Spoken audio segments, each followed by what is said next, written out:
What is up, guys?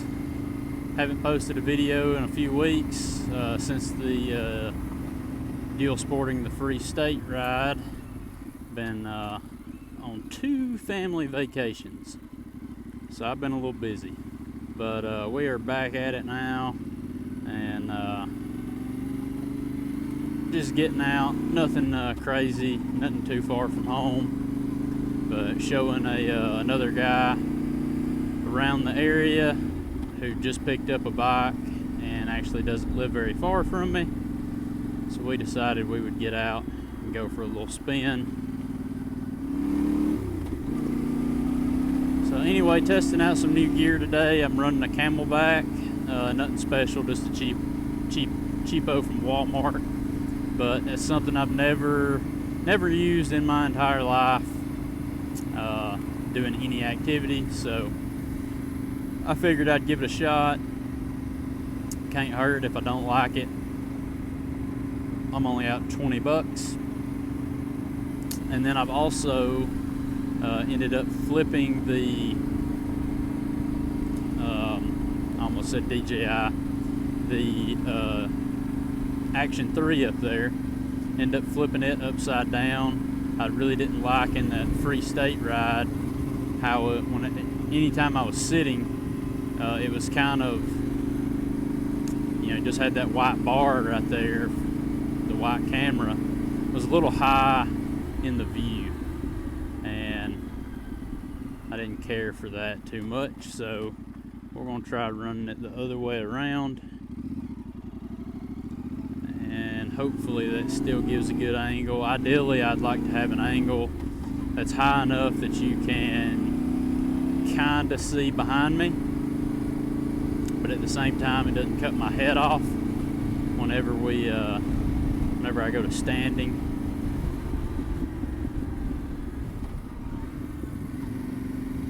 However, mounting it to the windscreen, that might not be feasible, in which case I'll just have it on me. Homeboy following me today is on a Triumph. I can't remember if I've ever even ridden with somebody who had a Triumph yet, but he's on a 800 XC, I believe. I did notice when I pulled up the headers, it's a triple, so an inline triple 800.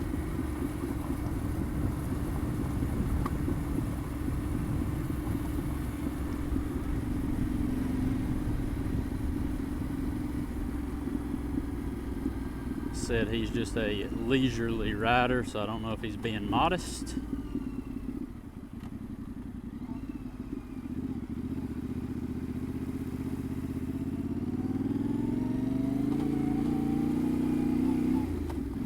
But either way, it doesn't really matter. It's my first time back on 2 wheels in a couple weeks, and I don't know how it is for you, but if I take a couple weeks off, I wouldn't say I get completely rusty in that amount of time, but the confidence does go down as opposed to when I've been getting out there at minimum once a week, if not twice a week. And those rides are also, kind of long rides, not just putting in an easy 30 minutes to an hour, but actually, if you're doing some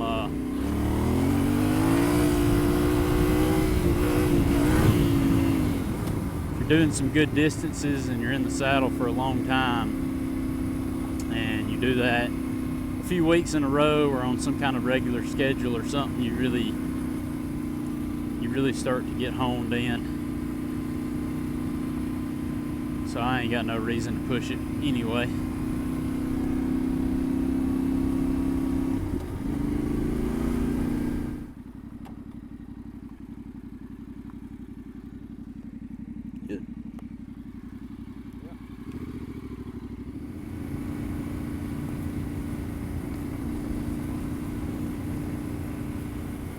If you haven't been watching Adam Reeman's latest series, The Desert Donkey, where he's crossing Australia on a KLR, highly recommend that. That kept me well entertained at nighttime while I was on vacation with the family. And I can't imagine you being a regular viewer of this channel and having no idea who Adam Riemann is. But on the off chance that describes you, then you definitely need to go check his channel out. I couldn't tell you how big it is. I mean, it's massive, but I couldn't tell you if it's 300,000 subscribers or if it's 1 million subscribers, but either way, he always kills it. But the KLR video that he's doing now, or series of videos, I think the first and second one are the only ones that are out right now. Just top notch even for him. And like I said, kept me well entertained while I was on vacation, not able to get on the bike.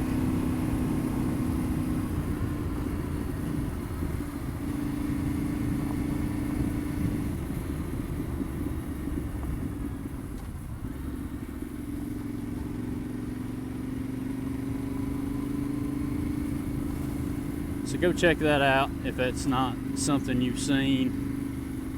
It's irrelevant what bike he's on. He rides a little bit of everything. So it's not like you got to be a KLR fanboy to go watch that video. It's not so much about the bike as it is the trip. And I'm sure a channel like his doesn't need a channel like mine shouting him out, but just for your own viewing pleasure, top-notch stuff. Always has been.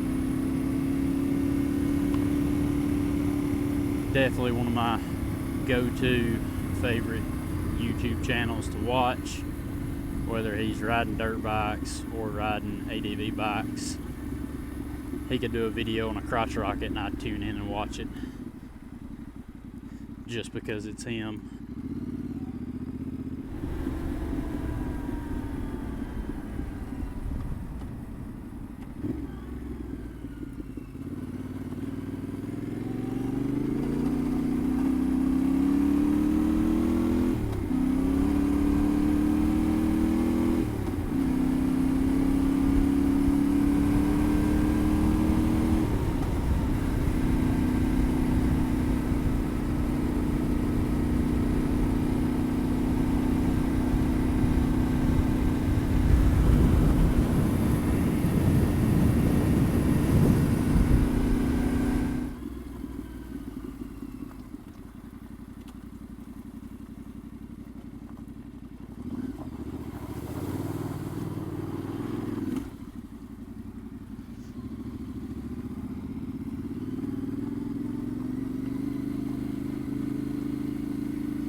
Looks like they haven't totally fixed this since the last time I come through.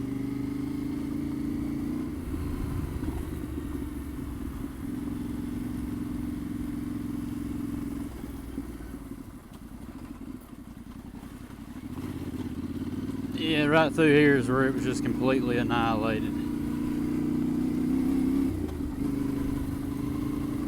The creek was just running down the middle of the road.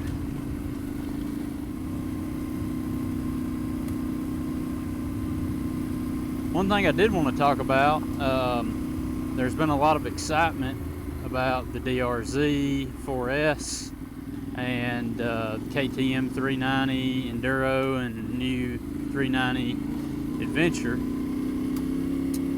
One thing I did not know that we had coming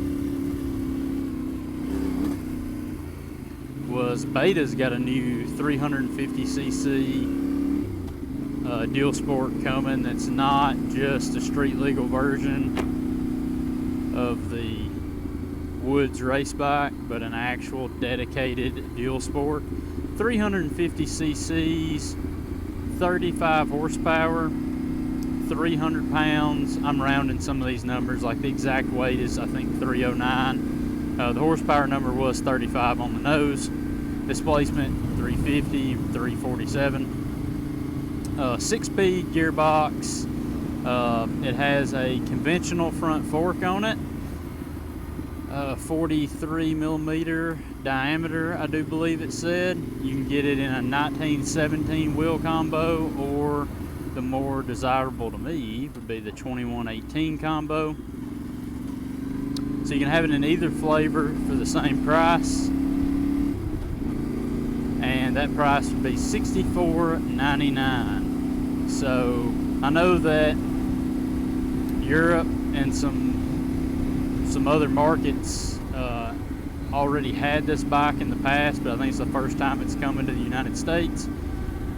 And it's called the Beta Alp 4.0, and then if you get it with the smaller wheel combo, it's called the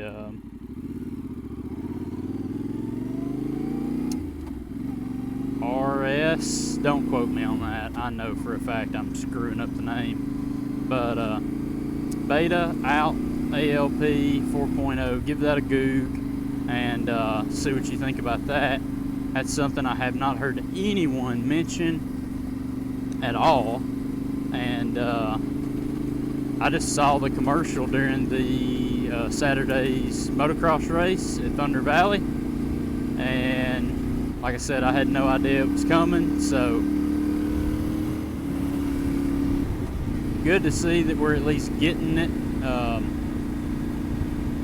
Beta doesn't sell as many bikes as a lot of the other manufacturers, at least not here in the States, but nonetheless good to see that there is the option, at least. Hopefully they sell enough of them to keep expanding more into the North American market.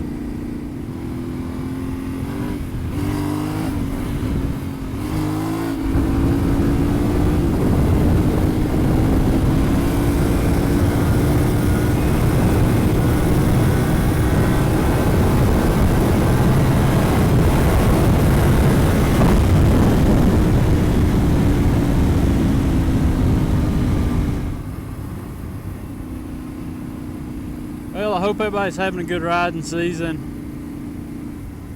We're in full swing of it, and as a community it looks like we still got a lot of good stuff to look forward to in terms of bikes coming to market and people finally taking deliveries of new DRZ and the KTM 390s.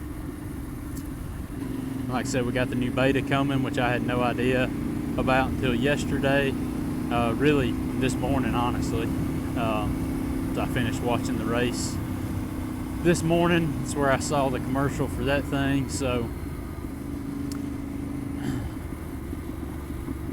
seems like I said, we got a lot of good things to look forward to as a community. Riding season should be in full swing regardless of where you're at in the country, being it's summertime. And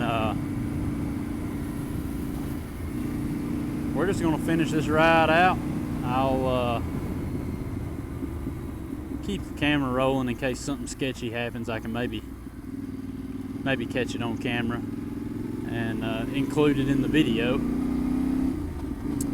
But aside from that, oh, and see how that did. The Go 3 with the backwards facing view. I didn't run it very much today, just enough to get an idea how it was going to do. With it hanging from the mount instead of standing up on the mount.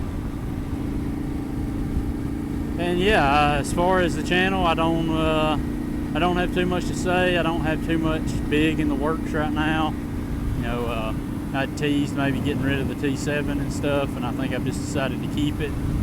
And you know, I've got the Meteor 350. I haven't been doing a ton of content on that bike, but I still commute on it to walk back and forth to work every now and again when the weather permits. And I got it for a smoking deal, so it may just up and be gone one day, depending on if I get a good offer for it or something. You never know.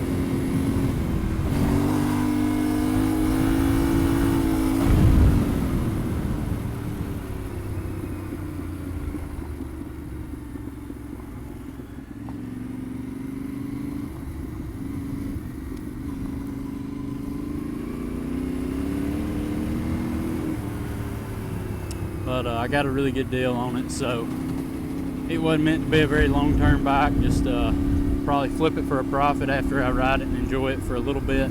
I just haven't decided how long a little bit is going to be. So anyway, if nothing exciting happens, we'll call it right here, and if so, then stay tuned and see what happens.